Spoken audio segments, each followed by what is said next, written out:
Well, I think Vignetta, and I'll just also acknowledge Councillor Foster here as well. I think Vignetta took us through very well sort of the background and everything, so I'm not going to go over that. I back her completely on everything she's done and explaining where we are up to date, the gaps and everything, so I think she's done that well. I think what would be useful to know is what is being done, what we're waiting on, and what's next. So I'll take you through actions there. So what has been done so far is Push has written to the Transport Minister asking for information about what other routes have been explored, why those routes were discounted, why there hasn't been consultation, why this route was decided on, the long-term sustainability of the route. I've also asked the Minister a question on that, so we're hoping that we'll get that information very shortly to then be able to frame what happens next. If we don't get the information from that letter, from my question, we'll then be doing a freedom of information request, or that process may have already begun. Because once we have that information, which they're basing their decision on, it makes it easier for us to challenge it. You know, to ask questions like, well, why haven't we looked at Cleveland Street? Or what really, when they say it's too steep on Albion and Foveaux for the light rail, what do they mean by that? How steep is too steep? Why aren't we considering an option down Flinders and Oxford Street? And all these things, these are all questions that we really need answered. And once we have those answers and that information, we can then start the process of challenging that. Last week, I also, thanks to the Transport Minister, was given a briefing on the project, where they're up to, and what happens next. So, I mean, I basically put to the Minister's office, as well as the people from Transport New South Wales, is this the route that is going to happen?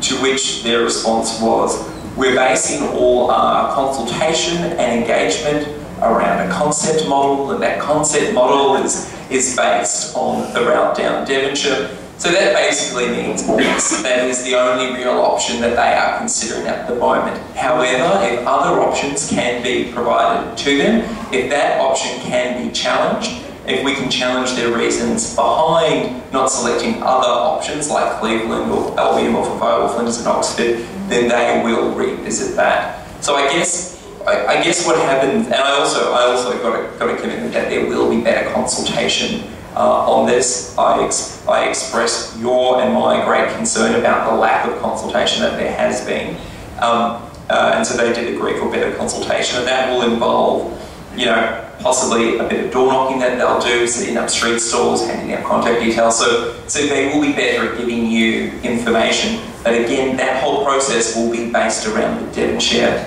route.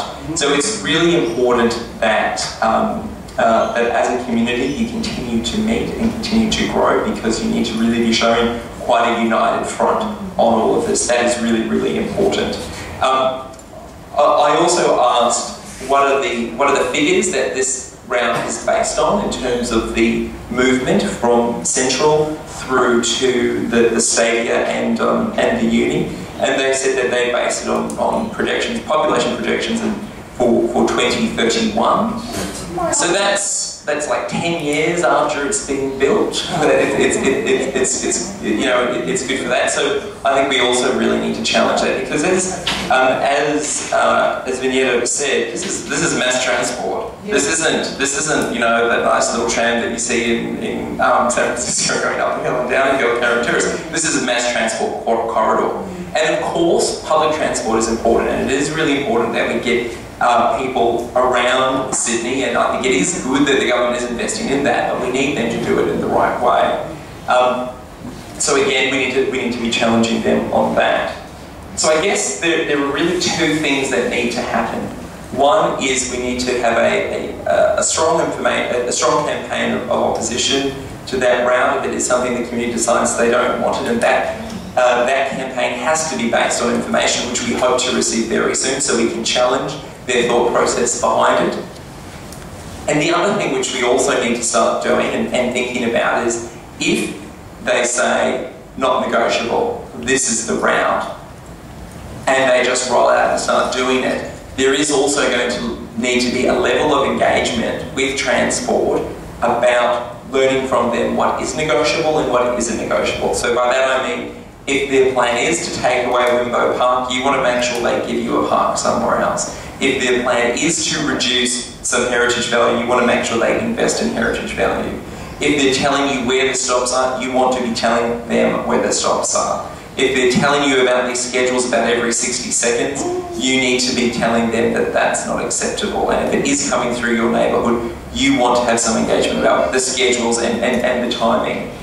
Things like, you also want to make sure that houses are given acoustic treatment and that that's part of the process. You want to make sure that there is a reinvestment in Centennial Park and Moore Park. And I know we don't want to get to the stage where we have to do this, but we just have to be prepared that should that be the plan that they go with, that you have had a level of engagement so you know that the community does get something out of it.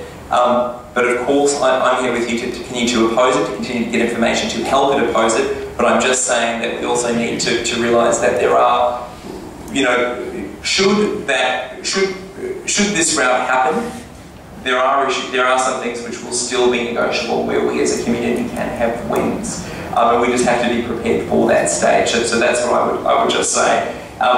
We also, also a key thing is if they do decide to do this route, and hopefully, as I said, hopefully they won't, and we will mount a strong campaign against it, that we don't want where Olivia Gardens is now to currently be the storage. We don't want that to be the place where the light rail sleeps at night. So again, we have to be very strong on things like that. So I guess that's sort of about what to next. So the next thing I really think is that we have to do is, as a campaign grow, it's really important that you make sure that you have given push all your contact details so they can have a very fast turnaround in putting together these community meetings. It's really important that you encourage other people to come to these meetings again so that Surry.Hills does show very much a united front. And of course, any information that I get, as I have just done, whether you're going to like the information or not, I'm going to share that information with you because that's what we really need at this point. Let's see if I left anything out. And I think also, I think Vidietta raised a really good point about the safety concerns of the route, and we really need to be challenging that. And if this is the plan, well, what are their safety concerns? Have they actually looked at what safety impacts would be? Because that doesn't always happen. And I think I think we also need to realise that sometimes this government doesn't actually do impact studies on heritage or the environment or on people's welfare. We saw that with the heliport plan. No, but that was approved, right? And that happened without any of those studies done. So we need to know what studies were done. So again, when we have that information, we can effectively challenge things. And as I said, Transport New South Wales has said that they will set up a proper consultation and engagement process, and they will do better consultation and engagement, and I think that is certainly a community win, and it shows that they have acknowledged that the community is concerned and definitely need to do something about it. So although, it's a bit too late, take that as meaning that they've actually, heard you, and they know that they need to be doing better. Happy to take a few questions, and they